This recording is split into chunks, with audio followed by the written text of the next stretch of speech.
Bonjour à toutes et à tous, on se retrouve dans le 93e épisode du Dreamcast Show. Épisode un peu spécial parce qu'on va parler pour une fois d'autre chose que de NBA. Enfin, pas complètement. Mais surtout l'épisode 93, c'est l'occasion de passer un grand bonjour à tous nos auditeurs en Seine-Saint-Denis, les fans de Caris, de Vald ou de Sofiane. On vous passe le bonjour, on vous souhaite un bon dimanche.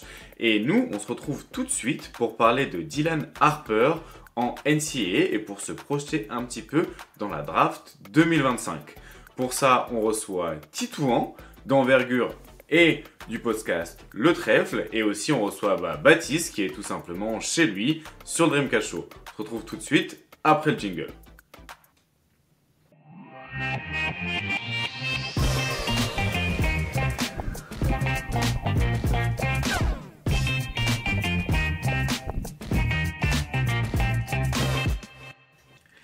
Hey yo, bonjour à tous les deux. Je vais commencer par Titouan. Comment vas-tu aujourd'hui? C'était ton imitation de Caris, le Eyo Eyo Eyo. Non, ça va très bien, ça va très bien. Merci pour l'invitation. Eh ben, avec grand plaisir. Merci à toi on a rarement des invités, c'est vrai. Mais du coup là, on s'était dit que c'était l'occasion d'en avoir un vu que je suis incapable d'aligner deux mots sur de la NCAA. C'est l'occasion de faire venir une pointure du scouting en France avec toi. Et du coup, un petit peu pour discuter avec toi, on reçoit aussi du coup Baptiste. Baptiste, aujourd'hui, comment vas-tu? On me reçoit, mais je suis bien reçu. Eh ben, Écoute, ça va. Victoire grâce aux auditeurs. Tu as cédé comme dit, à mes 55 comptes cachés. Donc, non, écoute, je suis super content. Je suis super content de faire ces profils. J'avoue, d'habitude, je stresse pas trop pour les podcasts, mais là, je me dis, bon, faut quand même, il y a de l'attente, quoi. Faut pas dire n'importe quoi, faut pas dire des conneries. Et ouais. parce que ça me tient à cœur aussi. Ouais, Mais alors, je m'en fais pas avec Titouan, et puis avec toi, évidemment, qui saura nous recadrer, nous replacer sur le droit chemin. Ça va aller. Tout va très bien aller. En fait, dans tous les cas, moi, je vais être un petit peu l'auditeur privilégié parce que je ne sais pas qui est Dylan Harper. Donc, je vais vous poser des questions, tout simplement. Tu veux pas faire au moins semblant un peu? Non, mais le but, c'est d'être honnête. Je l'ai jamais vu jouer. Je C'est l'ai le fils jamais d'un vu certain jouer. Ron Harper, déjà. C'est une chose importante à savoir. Ron Harper des Bulls. Ouais, des Bulls, Ouais. des Cavs aussi, je crois, accessoirement. Ok, des Lakers même peut-être, non? 5 fois champion. Possible. 5 fois champion, ouais. Donc Lui, déjà, il connaît le chemin. Dylan Harper, quand il arrive en NBA, il connaîtra le chemin jusqu'à la bague, tu vois. Ouais, il a loupé une carrière de musicien quand même. Ok, je l'ai pas, Non. j'ai pas de ref musical. Parce qu'il aurait pu faire de la harpe. Ah, waouh, ok, d'accord. C'est pas le premier Je titre cherchais qui un me vient en musicien tête. connu qui s'appelait Harper. Moi, j'avais Bob Dylan, Dylan Harper, mais bon, voilà. Désolé. Ok.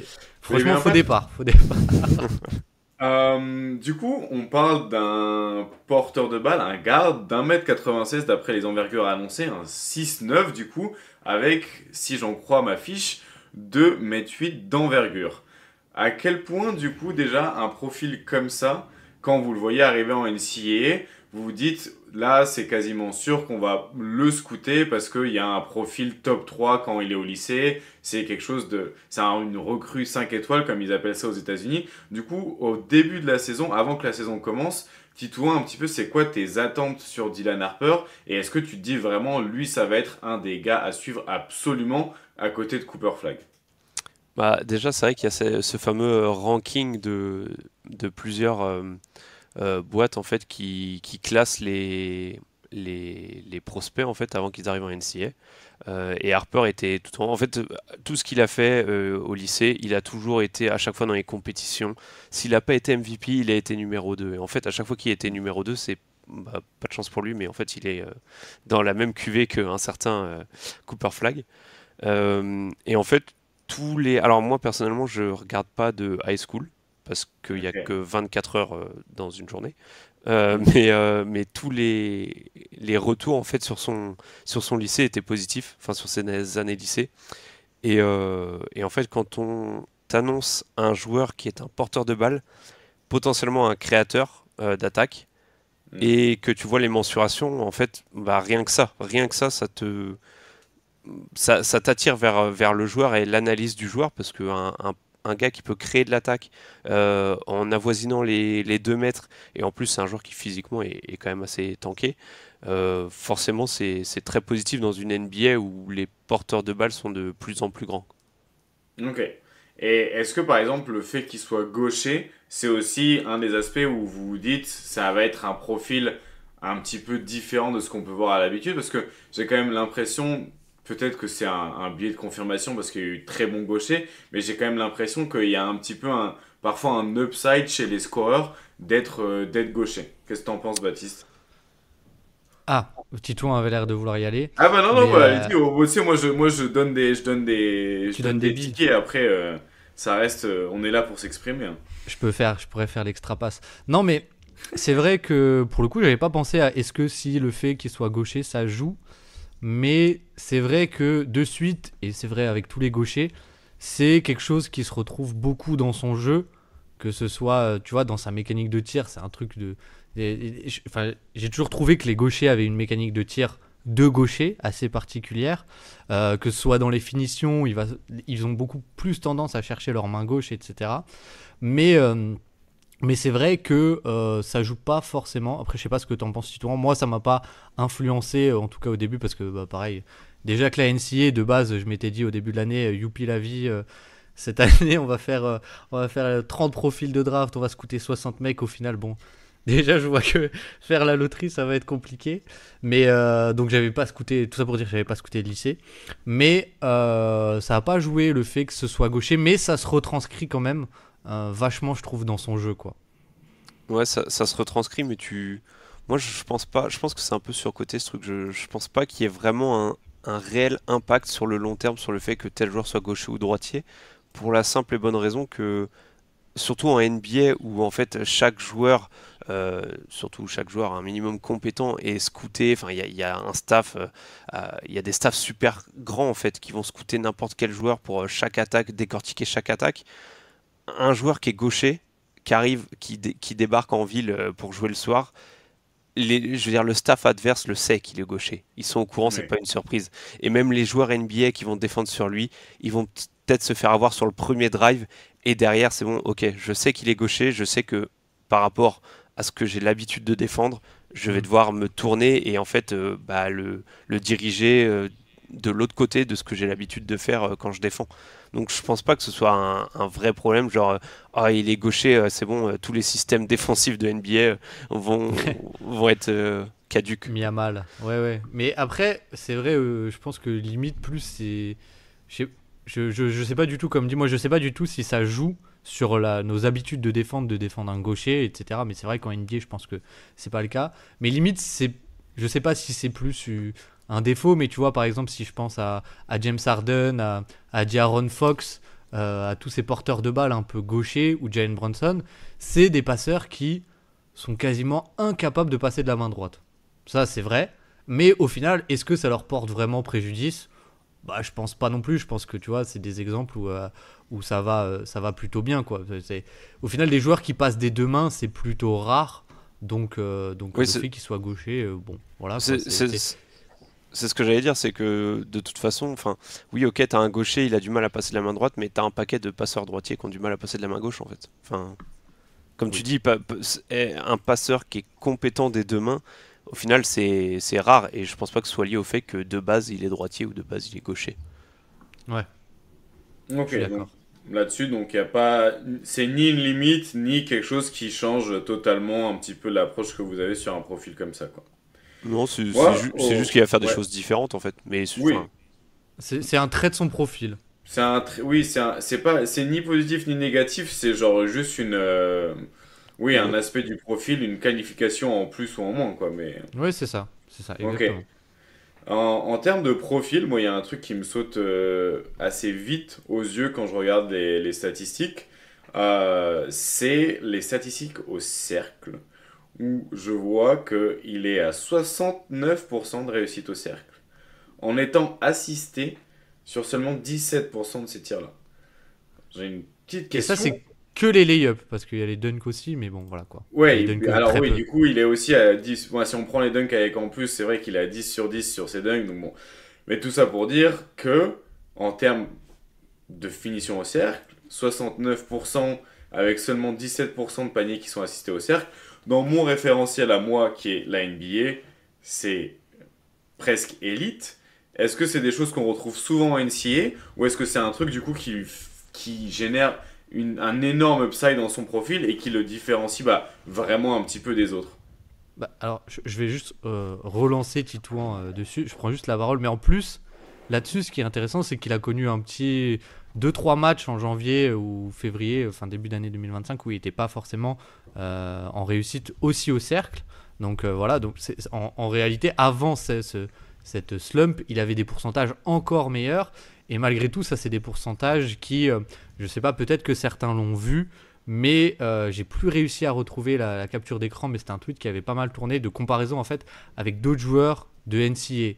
Et dedans, il y avait Jalen Brunson, il y avait plein de freshmen comme ça. Enfin, Jalen Brunson a fait plusieurs années à la fac en plus, malheureusement, mais il y avait James Harden, Jalen Brunson, Ja Morant, énormément de joueurs. En fait, ce qui était impressionnant, c'est que dans la liste, il n'y avait que des joueurs chez qui ça s'est retranscrit que c'était des bons finisseurs ou des bons drivers aussi en NBA.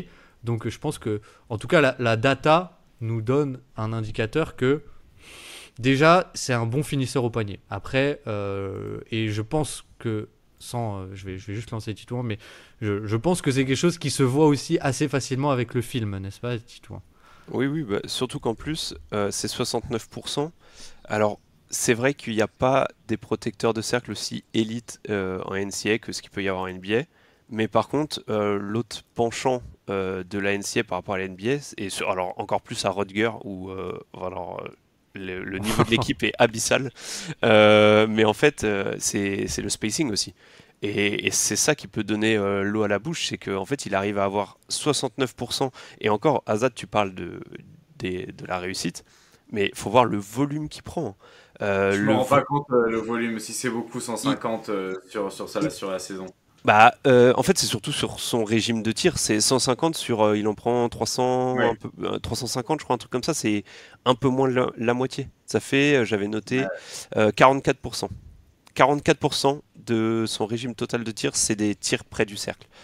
Et encore, j'ai même pas inclus Et c'est sans compter dunks. les fautes.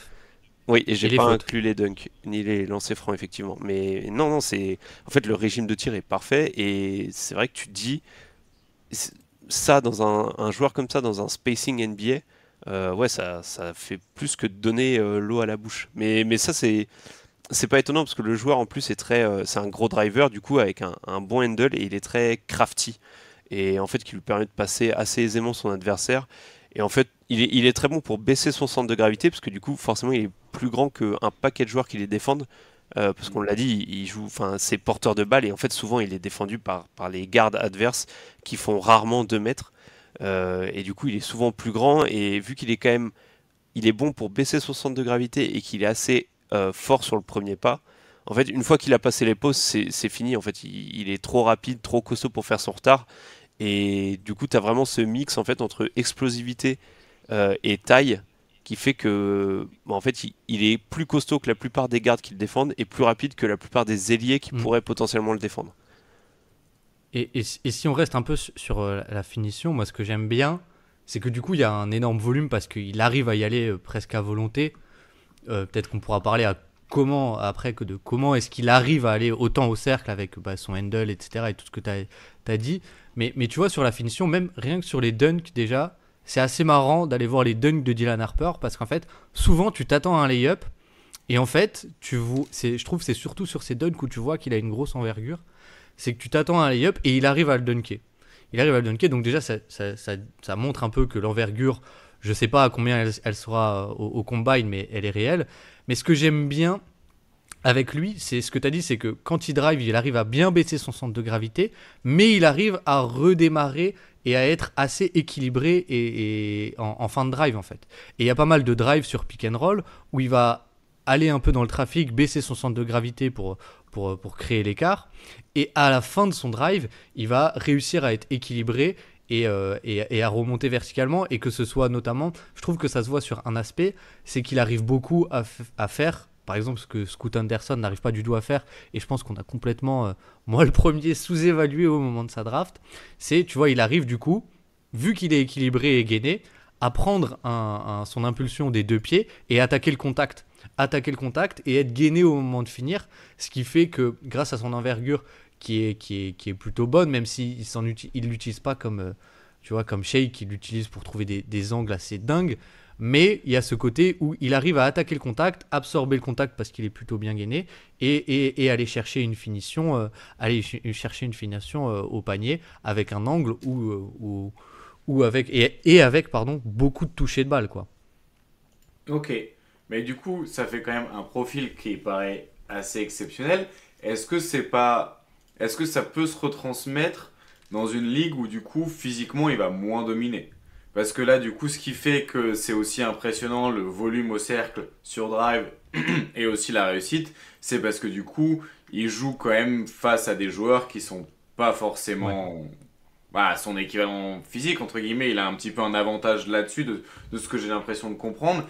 Est-ce que du coup, il peut devenir un driver élite en NBA ou alors c'est quand même beaucoup lié au contexte de la NCAA ou alors tout ça c'est un peu difficile à savoir parce que dans tous les cas, il faudra qu'il soit dans le contexte pour vraiment y répondre. Bah, c'est dur de donner une réponse en disant oui, c'est sûr à 100% ou non, Ouais. ça va pas du tout le faire. Mais par contre, oui, on peut se dire que les quasi 70% de réussite au cercle sur 45% de ses tirs, Ouais. c'est possible qu'en NBA, il est pas ça. Après, d'un autre côté, comme je le disais tout à l'heure, il a aussi un spacing qui le met pas en valeur. Tu peux dire Ouais. avec un meilleur spacing comme il y a en NBA. Tu vois, donc l'un dans l'autre, on peut Ah, s'attendre à un très bon driver. Je sais pas à quel point toi tu juges qu'un driver est élite. Je pense que les chiffres seront un peu en deçà de ce qu'il a là, parce qu'effectivement, comme tu le dis, physiquement, il dominera plus autant que ce qu'il domine en NCAA.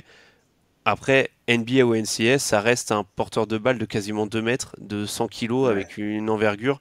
Je veux dire, en NBA, même si c'est des monstres athlétiques, des gardes qui vont défendre des porteurs de balles qui font 2 mètres et 100 kilos, il y en a quand même pas énormément non plus. Donc il va quand même être, dès son arrivée en NBA, il va quand même être plus costaud et plus explosif que pas mal des défenseurs qu'il va avoir en face de lui, je pense à Ok. terme.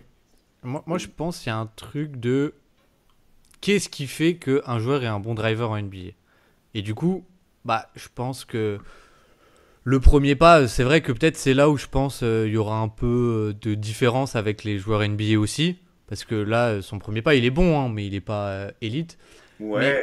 Après, le su- premier pas, est-ce que c'est pas un truc parfois qu'on qu'on surfait. qu'on surévalue ou Tu vois, quand je pense aux meilleurs drivers de NBA en ce moment, bah, Bah, SGA et Luka Doncic par exemple, bah, j'allais y venir, ouais. c'est pas le Je me premier dis, pas où tu te dis, bon, bah. c'est plus, au final, tu vois, même Brunson, même Cade, qui a un gros volume, même si en termes de pourcentage, c'est pas voilà, c'est plus des joueurs qui ont une bonne gestion du rythme et qui savent casser le rythme, décélérer, accélérer. Et ça, je trouve que Harper, il le fait super bien. Et sur la finition, bon, après, s'il a 69-70% de réussite au panier en NBA, enfin, ça veut dire que c'est le meilleur driver de NBA, quoi, en gros. Donc, effectivement, je pense que, tu vois, s'il est déjà à 60%, ce serait énorme. Mais je trouve qu'entre le toucher de balle qu'il a sur ses finitions, même parfois main droite, où il est capable comment dire, tu vois, même main droite, il va réussir à trouver des angles très très loin du défenseur. Et surtout, je trouve qu'il y a le toucher, il y a l'équilibre, il y a les capacités physiques du coup, il y a les mensurations, et il y a aussi le footwork qui, je trouve, est très très bon autour du panier, dans le sens où, selon le défenseur qui est sous le panier, il va être capable de ralentir sa fréquence de pas, puis avoir un long pas pour contourner le défenseur, vraiment, tu vois, s'enrouler autour du défenseur parfois, sur des Eurostep ou des trucs comme ça. Et finalement, moi, je pense que j'ai du mal à ne pas croire au driver Dylan Harper, quoi. En tout cas en termes de Ok. finition. Ok. Et en termes de finition, du coup, c'est un truc sur lequel vous avez l'air d'être tous les deux assez confiants. Mais le drive, du coup, ce qui est intéressant, c'est de pouvoir, entre guillemets, être un casseur de défense via le drive, pour pas seulement finir, mais pouvoir en fait tout simplement générer de l'attaque. Est-ce que c'est un driver qui va pouvoir justement casser les défenses parce qu'il va pouvoir aussi trouver ses coéquipiers suite à ces drives-là? Bah, oui, en plus, en NCA, alors pareil, les défenses sont pas les mêmes qu'en NBA, mais en Oui. NCA, il y a pas mal de Ouais. fois où on le voit casser le pick and roll. En fait, quand il y a le pick and roll et parfois la défense blitz sur lui, parce qu'en fait, bah, ils se sont rendus compte qu'à Rutger, en fait, si tu blitzes sur Harper, Il n'y a enfin, personne d'autre. voilà, il y a personne derrière. Mais en fait, il a montré qu'il était capable de casser ce blitz, de passer entre les deux défenseurs, et en fait, après, bah, t'as un 4 contre 3 ou enfin t'as une supériorité numérique, donc c'est un joueur qui littéralement est capable de casser les défenses adverses, et en plus c'est quand même un très bon passeur, qui a un passing qui est quand même très varié, donc ouais, non, moi je le vois tout à fait capable de créer, parce que là en tant que driver on pense régulièrement à la création pour lui-même, mais c'est un joueur qui est aussi capable de créer pour les autres. Il a un ratio assist par usage qui est quasiment de 1, ce qui est quand même énorme. Euh, donc, euh, donc non, ouais, je pense que c'est Équilibré, vraiment... ouais. C'est pas mal équilibré, ouais. Ouais, donc je pense qu'en plus c'est un joueur qui a, on en reparlera peut-être un peu après, mais c'est un joueur qui a un peu de pull-up, même si c'est pas sa force principale. Et je pense que d'ailleurs c'est peut-être là-dessus qu'il devra travailler pour vraiment devenir élite en NBA. Mais le joueur a aussi le pull-up, donc c'est un joueur qui est capable de scorer sur les trois niveaux et de passer, de créer pour les autres, après avoir fait l'écart grâce à son dribble, comme on l'a dit. Il n'a pas un premier pas très explosif, mais il compense par une gestion du timing et un excellent dribble. Donc ouais, je me fais pas de soucis pour lui sur la création, du Hmm. playmaking et de la création pour les autres. Bah, après, je pense le passing, on pourra en. Je sais pas si je le mettrais, tu vois, chapeau 1 en termes de passing. Mais c'est vrai que, encore une fois, on en revient simplement à son profil. Mais il y a deux choses qui, pour moi, sont. En tout cas, tu peux bien te projeter avec lui.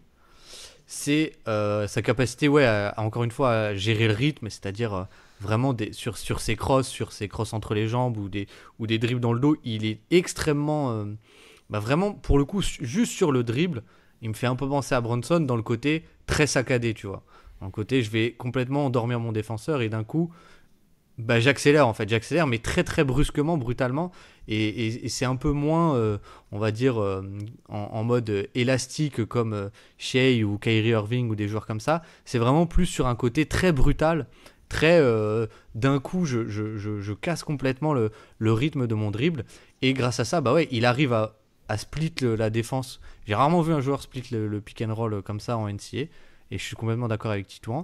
Et l'autre truc, c'est que parfois sur le blitz, bah, en fait, il peut passer au-dessus parce qu'il est grand. Alors, c'est pas toujours génial encore, mais tu vois, quand tu fais 1m96 et que tu as des longs bras comme ça, en fait, quand il se fait blitzer, bah, il peut aussi passer au-dessus. Et du coup, ça fait deux armes qui sont assez intéressantes. D'autant plus que tu te dis, tu projettes du coup un joueur qui va jouer beaucoup de pick and roll dans la NBA actuelle. Parce que du coup, face à une défense plus classique, ce qu'il aime aussi pas mal faire, c'est bah, mettre un peu son défenseur dans le dos, quoi. Son défenseur dans le dos. Et du coup, tu as un peu ce truc de.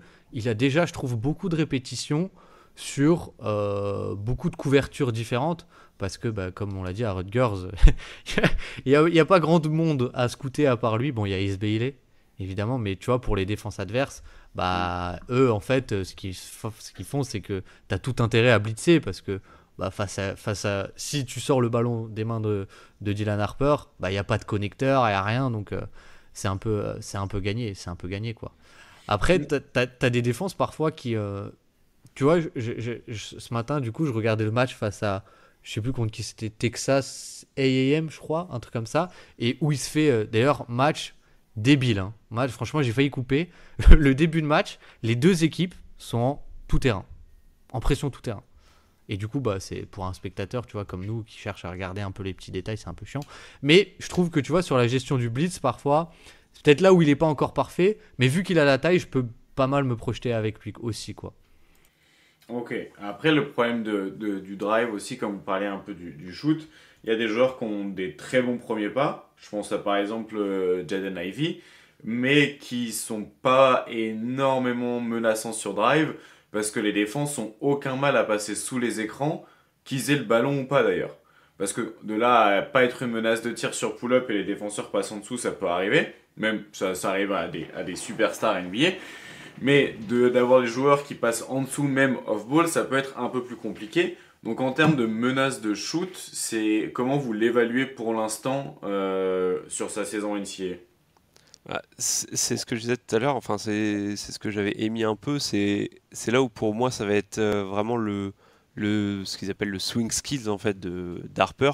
C'est que, alors il a du 35% à 3 points, ce qui est très bon hein, sur beaucoup de pull-up, hein, parce que je crois que de mémoire, alors je vérifie, mais oui c'est ça, il y a 54% de ses shoots à 3 points qui sont assistés, donc on va dire un shoot sur deux c'est un pull-up.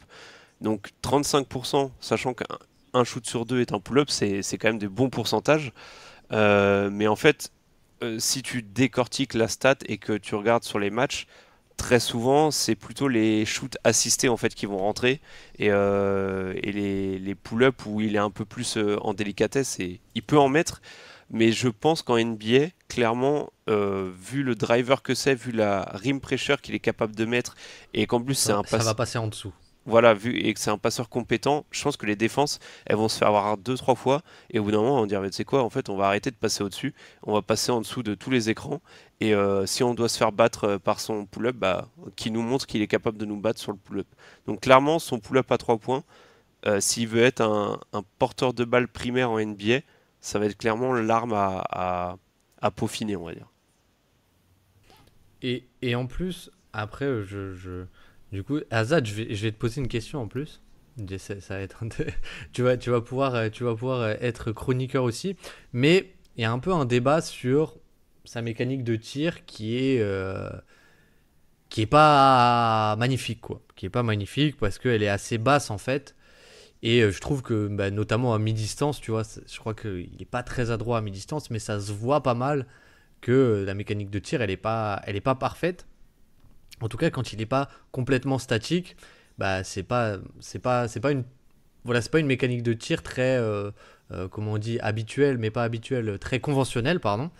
Mais d'un autre côté, je pense qu'il y a un trop bon toucher de balle, bah, comparé, tu vois, à un Jaden Ivey. Je pense qu'en termes de toucher de balle, il n'y a pas photo.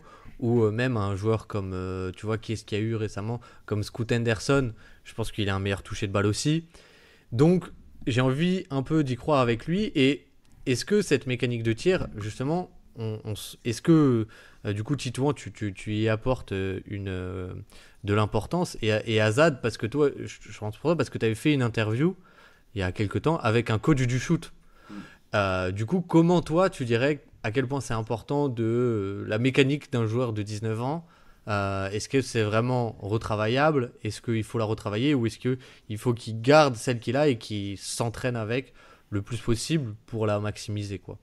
Bah, en gros, il y a un peu l'idée de si la mécanique est juste bizarre, mais qu'il y a de la réussite et que le process est bon, il n'y a pas forcément besoin de la changer. Parce que la mécanique peut être bizarre parce qu'elle n'est pas commune, entre guillemets, mais si le process de pas trop plier les jambes, pas trop plier les coudes, avoir un bon toucher, avoir le moins de mouvements, entre guillemets, possible, qui peuvent venir un peu casser la dynamique et que ça soit plus difficile à répéter, c'est pas très grave, entre guillemets. Donc tout dépend de à quel point la mécanique est bizarre et à quel point le process est bon. Parce que tu peux avoir une mécanique bizarre et un bon process de tir, entre guillemets, c'est surtout ça qui va être important. Et ensuite, bah, du coup, tu as forcément la réussite qui va venir impacter ça. Mais la mécanique peut être changée. Ça, c'est pas vraiment la question. Je pense que ça dépend surtout du joueur et de l'entraîneur aussi qu'il va avoir et à quel point ils veulent changer et pourquoi ils veulent changer. Mais si le process est bon et que les résultats sont bons, il n'y a pas de raison de changer juste parce que ça n'a pas forcément la tronche d'un shoot habituel, quoi. Bah, surtout qu'en plus, la mécanique, enfin, moi, je la trouve plutôt fluide. C'est juste que, bah, déjà, c'est vrai que ça part d'assez bas par rapport à sa taille. On pourrait s'attendre à un point de relâchement plus haut et surtout la trajectoire qui est assez plate, en fait. Donc, c'est là où on Ah pourrait ouais. avoir des Ouais. interrogations. Ouais. Et c'est pour ça, je trouve, ça se voit vachement sur sur le mi-distance presque plus, où en fait tous Ok. ces pull-ups, ils sont ultra plats. Mais vraiment, et parfois tu peux te dire, là il y a peut-être un problème justement dans le process, mais moi tu vois j'ai beaucoup de mal à évaluer ça, à évaluer l'importance que ça a, donc j'avoue que je suis un peu dans le flou vis-à-vis de ça aussi, quoi. Ok. Du coup, c'est un peu. Il y a quand même un. Est-ce que c'est ça qui fait qu'il n'est pas projeté numéro un entre guillemets? C'est le fait qu'il y ait quand même des doutes un petit peu et sur la mécanique de shoot et du coup sur le fait de pouvoir vraiment être un score à trois niveaux complets.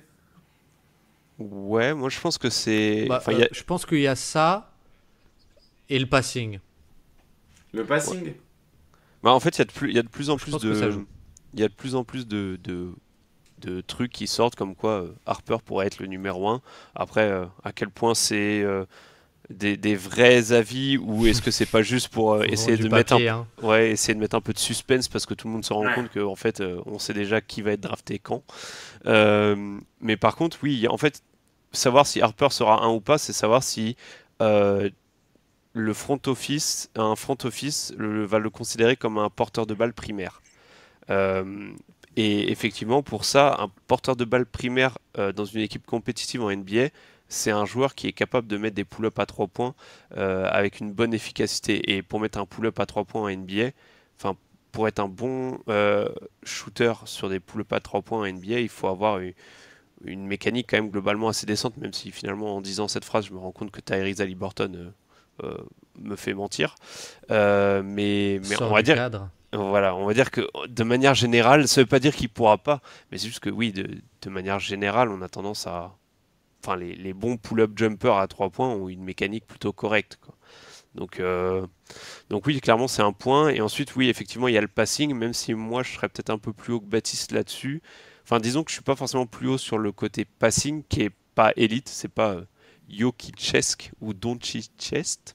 Mais disons que en fait, il fait tellement l'écart par son physique, par son handle, enfin ouais, par son dribble et le timing qu'il a dans ses décélérations, ses accélérations, que en fait, il a très rarement besoin de faire des passes très compliquées.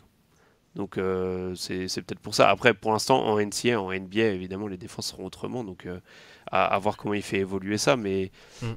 ouais, la Après, clé de savoir s'il est numéro un ou pas, tout réside dans le fait que est-ce que tu crois que ça va être un porteur de balle primaire ou tu penses que ce sera plus un porteur de balle secondaire. après, je pense. Ouais. Après, déjà, il y a ce débat avec lui de est-ce qu'il pourrait être un. En fait, il y a un peu ce truc du profil. Par exemple, Azad, est-ce que tu préfères un joueur qui est pas un porteur de balle élite, mais qui est un joueur ultra complet, un défenseur, peut-être pas générationnel, mais un excellent défenseur, ou est-ce que tu préfères un porteur de balle qui est très bon, mais qui est peut-être pas tout en haut? Parce que, tu vois, à niveau égal, tu vas préférer le truc le plus important pour construire ton équipe, c'est le porteur de balle. Mais comment t'évalues un joueur qui est peut-être un peu moins un porteur de balle, mais qui est beaucoup plus game changer défensivement aussi, beaucoup plus complet, par rapport à un porteur de balle qui est peut-être pas élite, mais un peu en dessous, quoi. En gros, attention, ne répétez pas ce que j'ai dit, c'est pas les mêmes joueurs, mais par exemple, c'est un peu le débat Ja Morant, Jared Jackson Jr., quoi. Ouais. Bah, ouais, oui, bah après, même Jamorant, ça va quand même, tu vois, en termes de porteur de balle. J'aurais plus pensé à Oui, un profil comme Banquero qui, du coup, porte beaucoup la balle et apporte aussi les problèmes qui vont avec, quoi. Bah, dans l'idée, si le porteur de balle, il est pas vraiment élite, si t'es pas sûr de pouvoir être compétitif au plus haut niveau avec lui, si t'as pas trouvé ton Doncic ou ton Tatum ou ton Jokic ou des trucs comme ça, bah c'est sûr que c'est beaucoup plus compliqué de pouvoir te dire que tu vas construire là-dessus pour aller au titre, mais d'un autre côté, c'est aussi des joueurs qui vont te permettre très vite d'être compétitif et d'avoir une certaine facilité à construire autour, quoi. C'est des profils qui sont plus rares, entre guillemets, mais même s'ils sont pas totalement élites, donc après, ça va dépendre aussi de qu'est-ce que tu as déjà dans qu'est-ce que tu as déjà dans ton effectif. Mais du coup, là, vous avez parlé on a parlé beaucoup de l'attaque, là, tu as mentionné la défense. Ça donne quoi, du coup, défensivement, Dylan Harper en on, NCAA? on peut vite fait continuer sur le passing juste. Ah oui, bah allez-y, faites ce que vous voulez, hein, c'est votre émission. Non, mais tu vois, sur le passing, moi je trouve que par exemple, si tu pourquoi je suis un peu moins chaud sur son passing, parce que je trouve qu'en termes de répertoire, pour l'instant, il n'y a pas énormément de choses à se mettre sous la dent. Dans le sens où c'est plus déjà c'est plus un passeur de read and react qu'autre chose. Tu vois, il y a pas mal de fois où c'est plus un joueur même si c'est vrai qu'il y a des flashs de, parfois je fais un peu plus de la lecture avancée, c'est-à-dire en amont de la possession, je vais faire la skip pass, la bonne skip pass, etc. Mais ça va plus être sur, je vois le bon cut, donc je fais la passe au bon cut.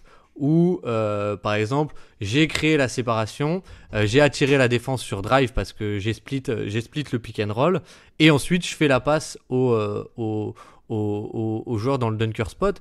Mais tu vois, je trouve que même là-dessus, il y a pas mal de fois où il va avoir trop tendance à privilégier un tir.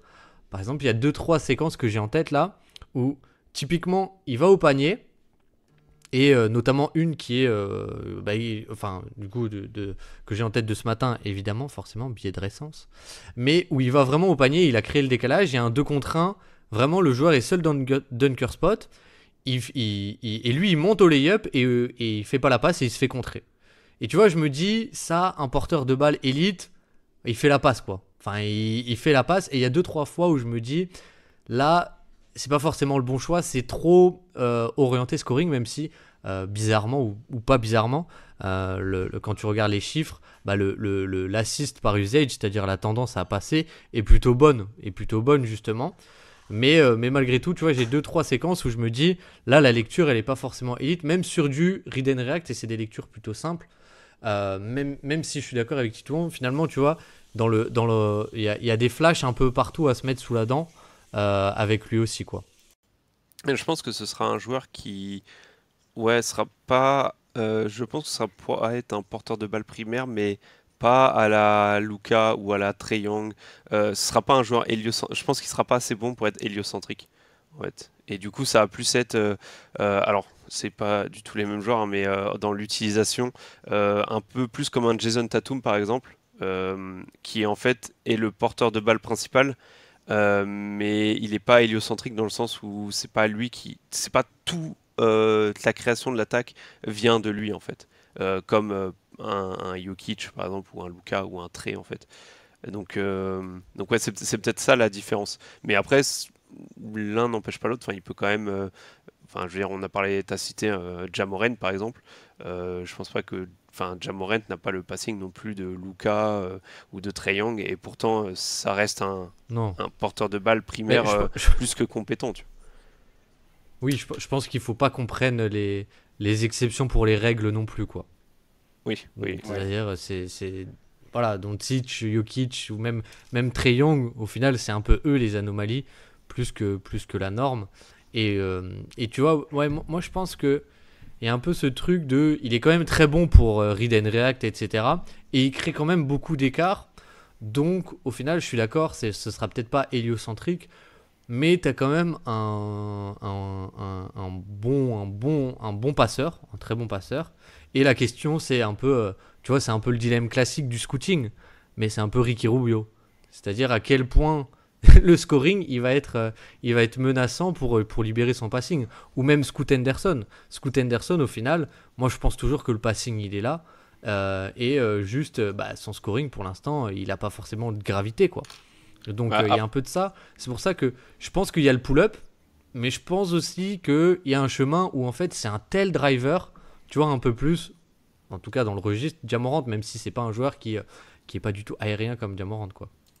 Mais justement, c'est ce que j'allais dire, c'est que je pense que même s'il n'a pas le pull-up, il va être tellement, enfin, il apporte tellement de pression au cercle de par son drive qu'il y a beaucoup d'équipes, enfin beaucoup de défenses qui vont être obligées de faire des stuns très agressifs, qui vont être obligés de limite ramener deux joueurs, ramener une aide en fait supplémentaire dans la raquette, et donc par là va y avoir le décalage. Donc en fait, il va l'avoir le décalage pour son passing, non pas par son pull-up et par l'espacement du terrain grâce au spacing, mais plus par comme tu disais, du read and react, par son drive en fait qui va attirer l'aide, parce qu'en fait va falloir venir protéger le cercle, et c'est là où il va pouvoir faire du kick out par exemple. Et après, même si on complète un peu, bah, comme dit, c'est pas un passeur qui a un super répertoire, mais rien que le fait qu'il soit grand, ça lui permet de passer au-dessus certaines défenses. Il aime bien passer au-dessus, alors plutôt main gauche là aussi, voilà.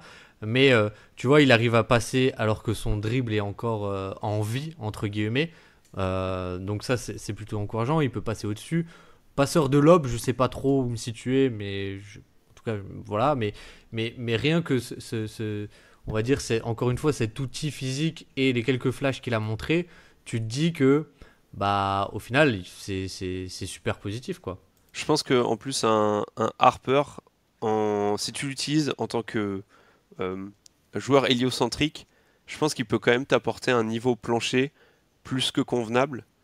Par contre, effectivement, et là je me projette, là on est vraiment euh, sur du factice, mais je pense que si tu veux aller loin, et par là j'entends aller en campagne de playoff plusieurs années de suite, etc., être performant, je pense qu'avec un Harper en tant que porteur de balle primaire, il te faudra un bon porteur de balle secondaire, comme finalement comme beaucoup d'équipes, comme les Cavs par exemple, qui ont Mitchell, mais il y a aussi Garland à côté, ou OKC qui a Shai Gilgeous-Alexander, mais tu as quand même Jalen Williams à côté.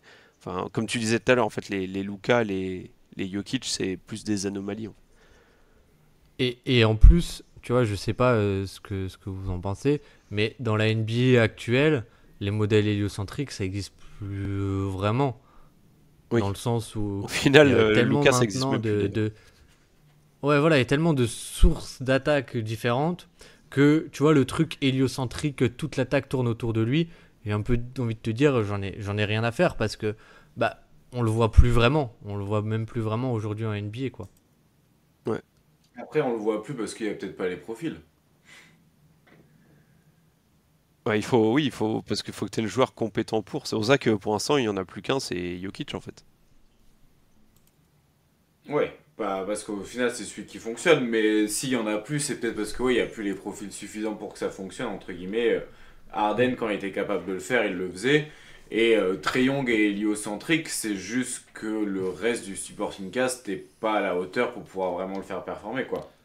Mais Ouais, mais tu vois, aujourd'hui, je trouve les défenses, elles sont tellement agressives que même un, un joueur, entre guillemets, héliocentrique, bah, c'est plus comme avant. Harden, tu vois, genre à son prime, c'était vraiment le seul ball handler. Aujourd'hui, tu vois, même Jokic qui est héliocentrique, au final, il a d'autres ball handlers à côté de lui. Parfois, c'est Aaron Gordon, le ball handler sur des pick and roll inversés ou des trucs comme ça. Enfin, inversé du coup, non, avec Jokic, mais tu vois, dans toutes les équipes, même au OKC, en fait, leur force à OKC, c'est qu'ils ont énormément de ball handlers. Boston, au final, ils ont combien de ball handlers ils en ont aussi quoi, 3-4 quoi. C'est un peu ce côté de, je sais pas si, je pense que la mouvance du jeu, c'est aussi d'avoir des sources d'attaque beaucoup plus variées qu'un seul porteur de balle, quoi. Oui, c'est sûr, bah, c'est pour ça que dans tous les cas, c'est toujours ça qui est multiplié. Après, t'as pas besoin d'avoir des porteurs de balles d'élite. Faut qu'il y ait juste un niveau plancher pour pouvoir profiter des espaces qui ont été créés, quoi. C'est juste des connecteurs qui sont devenus des porteurs de balles un peu plus présents. Parce qu'en réalité, ils attaquent surtout des espaces qui sont déjà créés. Et il faut des mecs qui soient juste capables d'amplifier un peu ça avec du dribble, quoi. Ouais. Et Ouais. pour revenir à Harper, je pense que tu vois, ces décalages, bah, je pense qu'il sera. Moi, je suis quand même assez chaud sur le fait que ça puisse se reproduire en NBA, quoi. Entre le handle, le footwork, la rim pressure, moi, et tu vois, si lui, il fait pas directement la skip pass comme Doncic, bah, vu qu'il aura des connecteurs à côté de lui, bah, ça me va, tu vois. Et j'y avais pas du tout pensé. Mais c'est vrai que dans l'utilisation offensive, alors pas du tout le même joueur, mais tu vois ce que fait un Tatum, je pense que ça peut, ça peut, ça peut coller, quoi. Tu veux vraiment dans un podcast, nous faire croire que Tatum peut pas faire de skip pass là? On est Je dis deux, qu'il on les est fait deux, hein. pas, je dis qu'il les fait pas autant que dans le Sitch. Si vous voulez me dire qu'il les fait autant que dans le Sitch, il y a pas de souci. Ok, autre chose à ajouter sur son passing, du coup? Bon, non, je pense qu'on était complet, hein. Ouais, il était complet. On a été Est-ce que vous vouliez complet. parler du coup de sa défense où il n'y a pas énormément à se mettre sous la dent en NCA pour évaluer la défense d'un extérieur? je trouve qu'il n'y a pas énormément à se mettre sous la dent pour un joueur qui sait qu'il va être drafté top 2 dans une équipe complètement dysfonctionnelle et qui est déjà out pour la March Madness. Mais Genre, de ce qu'on a pu Vas-y, voir, dis-toi, pardon. je trouve quand même assez. Je pense que ce sera un défenseur ok. Je pense qu'il sera assez bon pour pas être ciblé en défense. C'est un joueur qui est assez tanké et qui est très bon sur la défense sur l'homme. Il bouge plutôt bien ses appuis, il est assez mobile. Donc pour un joueur qui fait 100 kg et quasiment 2 mètres, c'est très positif. Moi, là où je suis pas fan, c'est dans la navigation d'écran. En fait, il est capable de rester collé au défenseur et vraiment d'absorber l'impact. Mais par contre, dès qu'il va y avoir un écran, qu'il va devoir contourner un écran un peu surprise auquel il s'y attendait pas, Hmm. là, il peut avoir un peu de mal à vraiment naviguer au-dessus sans prendre un gros retard. Bon, après, encore une fois, hein, il fait 100 kilos, il est très tanké. C'est plus Oui, dur de il naviguer. a du mal il a du mal à se faire petit, tu sais, à se faire, Ouais, comment il dit, se faire léger, se faire, je sais plus, se faire fin pour naviguer l'écran. Ça, il le fait pas super bien. Mais tu vois, au final, je trouve que même les séquences on-ball, parfois, il y a des fois où quand il bouge latéralement, il s'en mêle un peu les pieds, mais enfin, c'est plus parce qu'il a la flemme qu'autre chose, je pense. Tu vois, ou comment il se tourne, il va, au lieu de faire des vraiment des pas chassés, bah, il va mettre le pied un peu devant l'autre. Mais au final, enfin, c'est aussi, je pense, parce que beaucoup, bah, parce qu'il joue dans une équipe où ça lui donne pas envie de défendre, quoi. Voilà, l'équipe elle est dysfonctionnelle, etc. Et au final, le plus important, c'est dans ce que a dit Titouan, c'est qu'il va pas se faire cibler parce qu'il est quand même plutôt bon on ball. Et là encore, tu retrouves ce truc de, il arrive à pas mal aussi bah, se baisser, se mettre en position de défendre, baisser son centre de gravité. Ça, il arrive à pas mal le faire. Et voilà, moi je pense qu'il va pas se faire cibler. Et à 1m96, bah, c'est le plus important, quoi. C'est le plus important. Et après, le plus dur est fait. Il va pas te faire bouger le curseur comme, euh, comme Marcus Smart, par exemple, défensivement. Mais ce sera pas un joueur qui va être pénalisé parce que je pense pas qu'il se fera cibler sur chaque possession, quoi. bah, Mais c'est surtout. c'est pas son envergure qui est plus important que sa taille, surtout. À deux, avec 2 mètres 8 d'envergure, il pourrait pas être un protecteur de cercle secondaire? Si, totalement. Mais en plus, juste pour finir sur le point de Baptiste, ce qui est positif surtout, c'est que normalement, offensivement, ça va être un des deux plus gros usages de son équipe quand il arrivera en NBA, enfin du moins à terme en NBA. Quand il y arrivera, je sais pas directement, mais et du coup, rien que pour ça, ne pas être négatif en défense quand tu es un des deux plus gros usages, je veux dire, c'est quand même plus pardonnable pour un des joueurs qui va t'apporter le plus d'attaques de se dire bon, c'est pas mon meilleur défenseur que si le gars c'est juste un finisseur et qui t'apporte pas trop d'attaques, si en plus il est ciblé défensivement, bah, ça va être quand même dur de le faire jouer. Donc là-dessus c'est positif. Après sur la défense off-ball, en fait enfin moi j'ai très peu vu jouer en tant que défenseur off-ball. Surtout que souvent celui qui est plutôt placé dans la protection de cercle quand il se place bien et qui fait les bonnes aides dans la théorie c'est S. Bailey. Euh, parce que Le podcast Ace Bailey, il va être sensationnel. Et surtout ils ont aussi un grand Somerville, Lathan Somerville, qui est un freshman aussi qui est arrivé cette année et qui en fait a la particularité d'être assez grand, parce que je crois qu'il fait 2 mètres, il fait 2 mètres 10, je crois, ou pas loin, mais d'être absolument catastrophique dans la protection de cercle. Oui, c'est plus Donc, un pivot offensif, quoi. Il le cherche ouais, pas mal offensivement, mais donc, enfin, défensivement, c'est. Waouh. donc ouais, quand t'as S. Bailey qui fait quasiment 2 mètres 10, qui protège pas, enfin qui peut protéger le cercle, mais qu'en fait qui est pas terrible dans les timings, que t'as un pivot qui protège pas le cercle, et au final c'est eux souvent qui sont placés off-ball, donc Harper il est plutôt dans une position on-ball. Après il a les outils physiques, théoriques on va dire, pour être un Hmm. protecteur de cercle secondaire, mais c'est dur de dire s'il est capable de le faire ou pas, étant donné qu'on l'a pas trop vu faire. Enfin, en tout Et cas même moi je sur l'ai les pas trop vu. stunts, tu vois, même sur les stunts, au final, tu vois, il est plus placé un peu là, dans cette position, genre un peu plus dans l'aile ou à 45. Bah, il reste en fait souvent plus collé à son joueur qu'autre chose. Et c'est plus, en tout cas, tu vois, ce qui est C'est plus un zéro dans le sens c'est moyen de on l'a pas vu faire donc on sait pas. C'est-à-dire c'est pas un joueur où c'est à lui de faire la rotation et il la fait pas et on a essayé de le mettre en low man, etc. C'est vraiment plus bah on l'a pas vu. On l'a pas vu le faire donc on sait pas trop mais bon. Ouais, ça, c'est comme tu dis, c'est un 0, mais c'est un 0 pas sur une échelle de 0 à 10, c'est un 0 sur une échelle de moins 10 à 10. Où en fait, on sait pas, quoi. Ouais, il y a surtout, bah, c'est aussi tous les problèmes du scouting NCA, c'est qu'il y a aussi toujours des zones d'ombre. C'est aussi pour ça que c'est un métier, que il y a des fois des mecs qui se plantent, des mecs qui ont raison, et que dans 60 choix, tu peux retrouver avec un mec qui est titulaire alors qu'il a été sélectionné 52e choix par Phoenix et bazardé à Portland, quoi. Donc ça fait Mais aussi partie.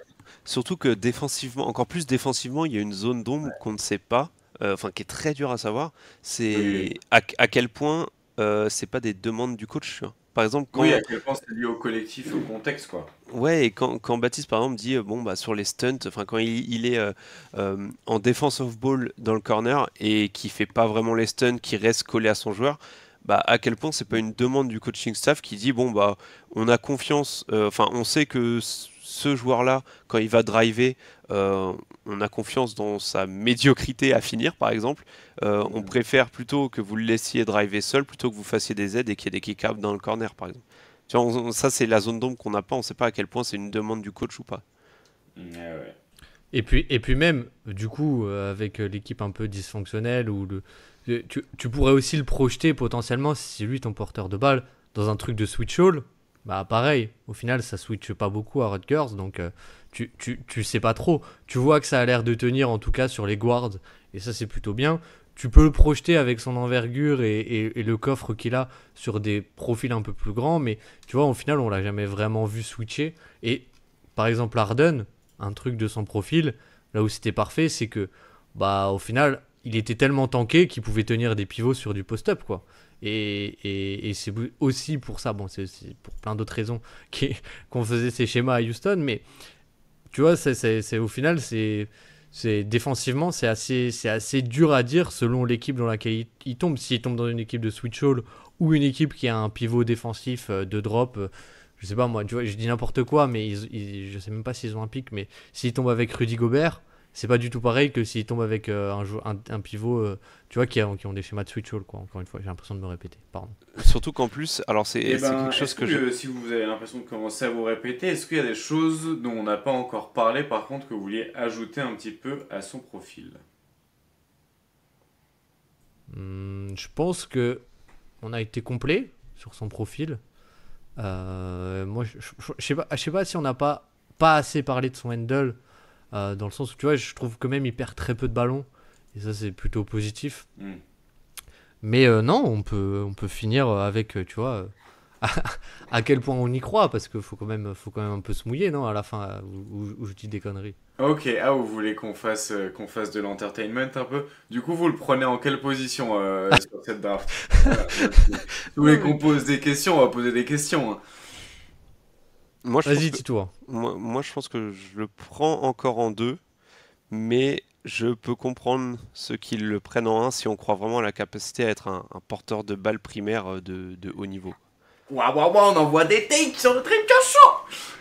Bah, Mais Ça, mais ça fera je- un petit clip, ça fera le clip le clip de promo de l'épisode. exactement. En fait, c'est surtout, bon, c'est pas le sujet, mais du coup, l'autre joueur avec qui il est en ballottage, on va dire, c'est Cooper Flag. Et Quoi? en fait, on ne sait pas à quel point.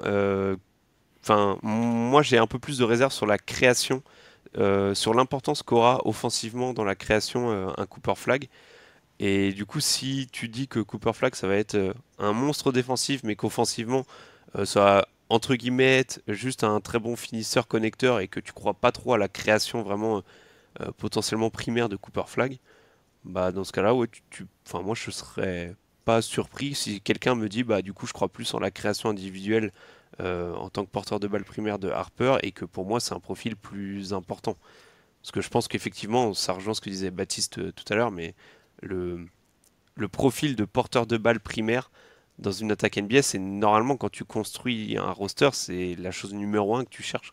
C'est le profil le plus rare et le plus important. Surtout s'il est compétent, évidemment.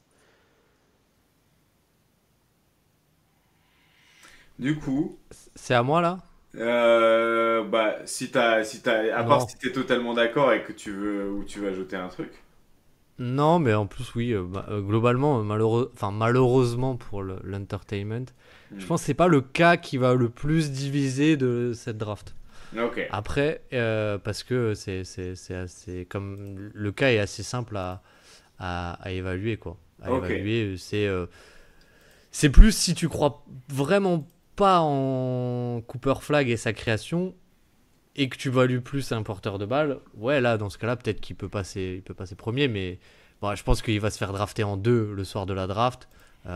Et puis basta cosy, quoi. Mais ok. bon, Alors, moi j'ai fait un peu comme fait Guillaume un petit peu. Je vais faire des over-under pour voir un petit peu où est-ce que vous le sélectionnez. Enfin, où est-ce que vous le placez un petit ok. peu. Ah, j'aime bien. Ah, j'aime O- bien. Over-under 5 sélections All-Star. Waouh. Hein. Over. Allez hop, moi Ouais. j'y vais. Ouais, oui, Over. en vrai, oui, oui. Moi aussi, je dis over. Parce que, en fait, même s'il est porteur de balles secondaires, je pense que ça peut. Franchement, je crois au scénario où c'est un des meilleurs porteurs de balles secondaires de la NBA.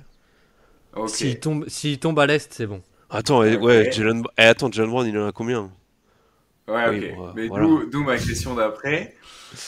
Over ou under 5 sélections All-NBA. Ah, ouais. Parce que attention, parce que là il y a le nouveau cibier et tout, hein. Under. Allez, under. Quand même. Ouais, Ok, ouais, je vais dire over et comme ça tu peux clipper. ok. Et over-under 0,5 MVP.